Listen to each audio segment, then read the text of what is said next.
अगर दोस्तों आप ये सोचते हो कि दहेज केस ये वगैरह केस ये चीज़ें हैं तो ये सब फालतू के चौंचले होते हैं। रियलिटी यही है, प्रैक्टिकल है, पूरी सच्चाई इस वीडियो में बताता हूँ आज की डेट पे दोस्तों कि जिसको रिश्ता नहीं निभाना होता ना उनके लिए फालतू के चौंचले होते हैं जो दहेज के केस होते हैं वगैरह होता है, ठीक है।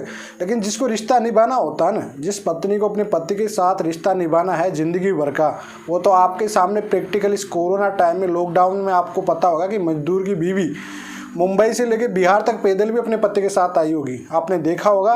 जिसको रिश्ता निभाना है ना वो हमेशा साथ रहेगी। अब यहाँ पे कोई मोहतरमा ये कहेगी कि हर महिलाएं गलत नहीं होती, तो यहाँ पे हर किसी महिला के लिए नहीं है। लेकिन जब एनसीआरबी के आंकड़े आप उठा के देखोगे 80-90% जो मामले झूठे आ रहे हैं, उनमें से जिनको रहना ही नहीं है, जिनको रहना नहीं होता ना, अब उनके पास कोई ऑप्शन होता ही नहीं है। साथ रहना नहीं है, रिश्ता नहीं निभाना है, तो उनके पास कोई ऑप्शन नहीं है, बस सच्ची सावित्री अबला नारी बनना, उसके बाद झूठा केस कर देना। हरासमेंट करने के चक्कर में कि डर जाएंगे, कुछ पैसे मिल जाएंगे, ठीक है भैया हम दूसरी जगह चले जाएंगे। सबसे सीधा सर तरीका ये है आज की डेट पे। दहेज केस आपको पता है कितना झूठा होता जा रहा है, कितने हरासमेंट हो रहा है अच्छे अच्छे परिवारों के साथ। देखो दहेज की डिमांड में आपको कल्चरली बता देता हूँ, इंडियन कल्चर में आज की डेट पे दहेज क्या होता है मैं बताऊँ।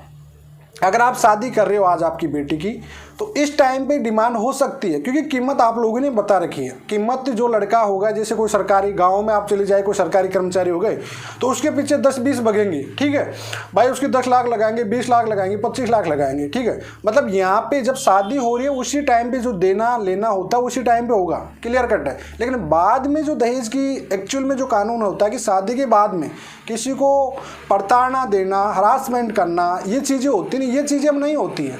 कभी टाइम था इनका, तब कानून बना था, तब होता था, महिलाओं के साथ प्रताड़ना होती थी, लेकिन ये कानून में कोई चेंजिंग नहीं हुआ और उसका जिस महिलाओं को नहीं रहना होता है वो इसका गलत फ़ायदा उठाने लग गई है दोस्तों। तो 498 का 90% केस होता है जो 10 या 20% महिलाएं दुखी है, जिनके साथ देखो वायरस हर जगह होता है, ऐसा नहीं है कि हर जगह ये बंद हो चुकी चीज़ें, कहीं ना कहीं ताने हर किसी महिला को ज़रूर मिलते हैं। अब ताने मिलते हैं तो वहाँ की जो एक्चुअल में जो महिला परेशान होती है ना, रियलिटी में जिस महिला के साथ गलत होता है ना, उसको भी झूठे केस करने के कारण से, कई महिलाओं के कारण से इंसाफ उनको भी नहीं मिल पाता है। तो भैया दहेज फहेज ये मामले होते कुछ नहीं होते। 3 साल की इसकी में पनिशमेंट दी गई है, कहीं होता नहीं। 2010-11 बाद किसी को पनिशमेंट हुई नहीं है, कम से कम सज़ा कैसे भी होती है वो भी मैं आपका भी वीडियो बना दूंगा। इसका बात आ जाती है माँ के रिमोट से। भैया जो माँ होती, चाहे वो लड़के की हो चाहे लड़की की हो, वह ये चीज़ क्यों नहीं सोचती है। आपने सोचा कि कहीं समाज मीटिंग करती कि शादी के बाद 5 साल के बाद तक माँ फ़ोन पे बात नहीं करेगी, फ़ोन पे कोई भड़काऊ भाषा नहीं बोलेगी, ये चीज़ें आखिर ये चीज़ नौबत क्यों आ रही है भैया।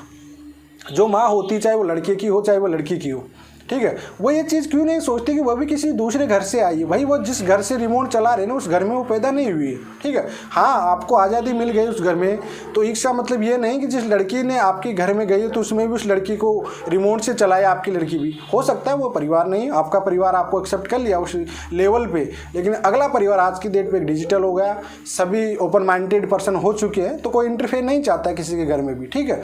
तो ये चीज़ें जो भी माँ है, जो इतनी भी माएँ होती हैं जिनकी प्रॉब्लम आती है 90% रिश्तों में, हर चीज़ में बार बार फ़ोन पे पूछना क्या बन रहा है, क्या खा रहे हो, क्यों काम कर रही है, क्या मतलब है, क्यों सेवा करना तुझे, ये फालतू की चोंचली पंक्ति है। नहीं भाई ये बंद कर दीजिए, कोई मतलब नहीं है। कैरियर यहाँ पे ख़त्म लड़की का ही होना है। ये जिस चीज़ को आपको सोचते हो कि हम डरा देंगे धमका देंगे हमारी रिमोट से चलाएंगे, ऐसा कुछ नहीं होने वाला, ठीक है। आंधी तूफान आती तब पता नहीं पड़ता, लेकिन तबाही होने के बाद जब शांत हो जाएगा तो मालूम पड़ेगा बाद में आपको कि बर्बादी किसकी हुई है यहाँ पे, ठीक है।